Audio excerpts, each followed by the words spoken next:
Welcome back to the Deep Dive, where we take the sources you share with us and distill the absolute essence, the insights, the surprises, and the knowledge you need to be well-informed.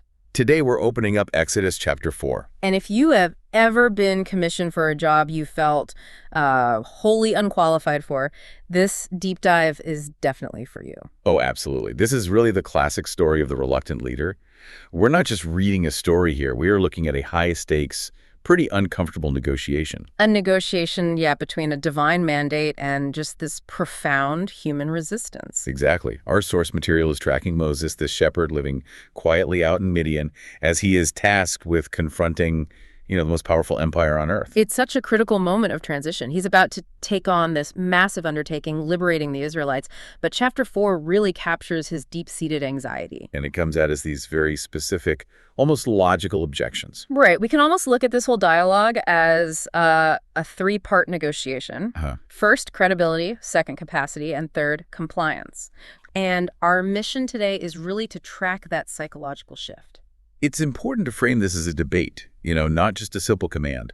Moses isn't just saying no. No. He's raising what sound like managerial concerns. They're rooted in this deep insecurity about his ability to communicate, to establish authority, and the source material just answers each one systematically. Okay, so let's unpack that with his very first defense, which is all about credibility. Before he even brings up his own limitations, Moses projects his fear onto his audience. He's afraid the Israelites just won't believe him. Yeah, he says they'll claim, "The Lord hath not appeared unto thee." It's an immediate, I don't have the credentials for this kind of problem. And this fear is met not with, some philosophical reassurance, but with immediate, practical, undeniable proof. It's like being handed 3 levels of security clearance all at once. God starts with the most basic question. What is that in thine hand? And Moses, holding his simple shepherd's staff, just says, a rod. And this is where the laws of physics they just bend. Completely. He's told to cast the rod on the ground, and it instantly becomes a terrifying serpent. It's so shocking that Moses himself, he flees from it. The psychological whiplash there must be intense. Your everyday tool suddenly becomes a deadly threat. Yeah. But the reversal is the key part of the lesson. He's then told to reach out and take it by the tail. Which is the most dangerous way to grab a snake. The most dangerous way. And it turns right back into a simple rod. The source is explicit about the purpose here. That they may believe. It's a confirmation of lineage and immense controllable power. So that's sign number 1. But the text seems to recognize that even a miracle can be dismissed. So a second sign is provided, almost like a fallback. And it's more intimate, using Moses' own body. The hand. This is the second sign. He puts his hand into his cloak, pulls it out, and it's afflicted, described as leprous as snow. A horrifying, visible disease just materialized. But then just as quickly, he puts it back in and it's restored, completely whole again. Exactly. And it's presented as the next layer of proof. If they won't believe the first sign, they will believe the voice of the latter sign. That phrase is fascinating. The voice of the latter sign. The first sign is an external object. This one is personal, about affliction and healing, which would be very relevant to a captive people. And if even that isn't enough, we get a third potential sign. The ultimate contingency plan. Right. Take water from the river, pour it on the land, and it will become blood. This is a huge piece of foreshadowing, a clue for you, the listener, about the plagues that are to come. So the signs just escalate in intensity. The credibility negotiation is over. Moses has his proof. Right. So the exterior proofs are covered, but does that actually solve the anxiety Moses has inside? No, not at all.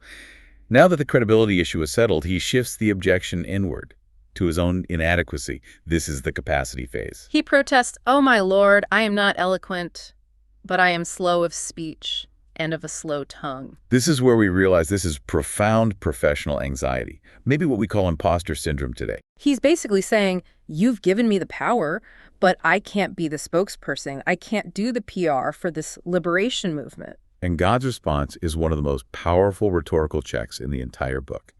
It challenges the very source of human ability. Who hath made man's mouth? Or who maketh the dumb, or deaf, or the seeing, or the blind? Have not I the Lord? What's so interesting is that God doesn't dispute that Moses is a poor speaker. No, he doesn't. The premise is just invalidated. Your limitation is irrelevant because the source of all ability is right here. And then comes the promise, I will be with thy mouth and teach thee what thou shalt say. The words will literally be provided. Yes, the personal invitation is moot. But Moses, he pushes back one last time. This is where it crosses from anxiety to outright refusal. It does. He says, "O my Lord, send, I pray thee, by the hand of him whom thou wilt send." Just send someone else. And that's the moment patience wears thin. The source says explicitly the anger of the Lord was kindled against Moses. His reluctance became a near rejection of the whole mission. And this sparks the final arrangement. The pragmatic solution. Aaron the Levite. God confirms Aaron can speak well, and, very conveniently, is already on his way to meet Moses. And he will be glad in his heart. This is the ultimate delegation model. It clarifies the whole organizational structure. It really does. Moses has the authority, but Aaron is given the operational role, Chief Communications Officer. Exactly. Moses will put the words in Aaron's mouth. Yeah. But crucially, the source elevates Moses' position. Aaron will be the spokesman, but Moses shall be to Aaron instead of God. That is a staggering chain of command. If Moses is instead of God to Aaron, how does Aaron have any real authority? Isn't he just reading a script from his brother? And that tension is the genius of the partnership. Yeah. The people need a clear, resonant voice. That's Aaron. Right. But that voice has to be backed by undeniable power. That's Moses, who still has the rod of signs. Aaron's authority comes from his direct access to the divine mandate, which flows through Moses. So the leader's weakness, his speech issue, becomes the very reason a partnership is necessary. Yes. The authority stays with Moses. The articulation gets outsourced to Aaron. So the argument's settled, the partnership is set, the mission is a go. After getting Jethro's blessing, God offers this quick reassurance that all the men are dead which sought thy life. So Moses takes his family and, notably, the rod of God in his hand. And here's where the complexity just deepens.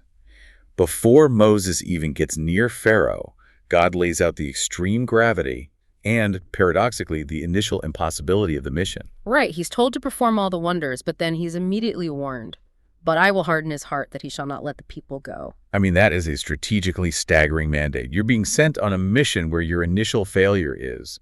It's predetermined. It's built into the system. As a leader, being told your opponent's resolve will be supernaturally fortified against you. What does that even tell you about the task? It raises so many questions. It tells you the objective isn't just a quick release. No. It's about a demonstration of overwhelming power through a sustained conflict, which requires Pharaoh to keep resisting. The ultimate stakes are then delivered in this uncompromising ultimatum that Pharaoh has to receive. Israel is my son, even my firstborn. That line establishes the entire relationship. And the message that comes with it is just direct and severe. If thou refuse to let him go, behold, I will slay thy son, even thy firstborn. The stakes are cosmic from the very start. Nation for nation, life for life. It's a declaration of war. But hold that thought, because just as Moses is traveling with this immense, deadly mandate, we get this abrupt, shocking detour. The incident at the inn. The sources just say, the Lord met him and sought to kill him. An immediate, life-threatening peril aimed right at the newly commissioned leader. This part is so often skipped over, but it's crucial. It speaks to that third phase we mentioned, compliance. It does. This happens, by the way, to the mission, suggesting that there are prior covenants that have to be obeyed. It seems Moses, in his rush, neglected the rite of circumcision for his son. A core requirement of the covenant with Abraham. And the crisis is resolved not by Moses, the miracle worker, but by his wife, Zipporah.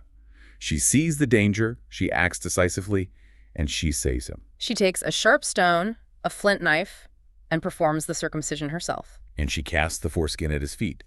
The implication is she understands that this neglect of the covenant is the source of the peril. She does what Moses failed to do. Her statement is so striking. Surely a bloody husband art thou to me. It's powerful. It connects the rite of blood, the circumcision, to her husband's protection. The text even has her repeated, a bloody husband thou art, because of the circumcision, right before the threat is lifted. So this hammers home that success isn't just about signs and a spokesman, it's about absolute compliance, even in a small ritualistic matter. Non-compliance carries immediate fatal peril. So with that crisis averted, the story flows right back to the mission launch. Aaron meets Moses at the Mount of God. They greet each other, and Moses, having gone through this whole fire of negotiation and peril, is now fully on board. The first thing he does is share the intel. He tells Aaron all the words of the Lord and all the signs. The team is aligned. And the partnership becomes operational right away. Yeah. They go and gather the elders of Israel. It's not a solo act. It's a strategic engagement with the existing leadership. And Aaron just steps right into his role. He spake all the words and did the signs in the sight of the people. It confirms the whole system worked exactly as designed. Moses provided the authority, Aaron provided the articulation. So what was the outcome? The combination worked. It achieved the initial goal of getting internal support. And the text concludes the arc perfectly. Yeah. And the people believed. They bowed their heads and worshipped. The signs worked, the spokesman convinced them, and the mission now has the support of the very people Moses was afraid would reject him. The negotiation is closed. The mission is launched. Looking back, Moses started this whole dialogue focused on what he lacked. Eloquence, credibility. The courage to go alone. Right, but by the end, he had everything he needed. The rod of authority, the miraculous signs, and the perfect partner in Aaron. It's a journey from this crippling internal resistance to a powerful, delegated, and successful transition.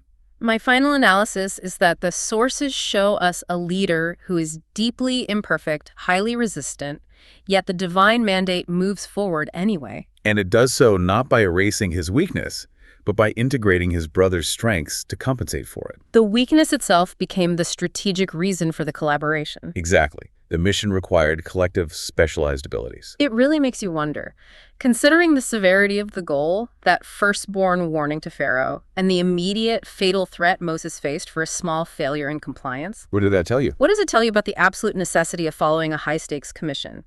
It shows that the mandate holds regardless of a leader's resistance or external peril. It demands absolute compliance, even in the middle of the greatest uncertainty. Go explore that tension between human weakness, strategic collaboration, and the absolute requirement for obedience. And we'll catch you on the next deep dive.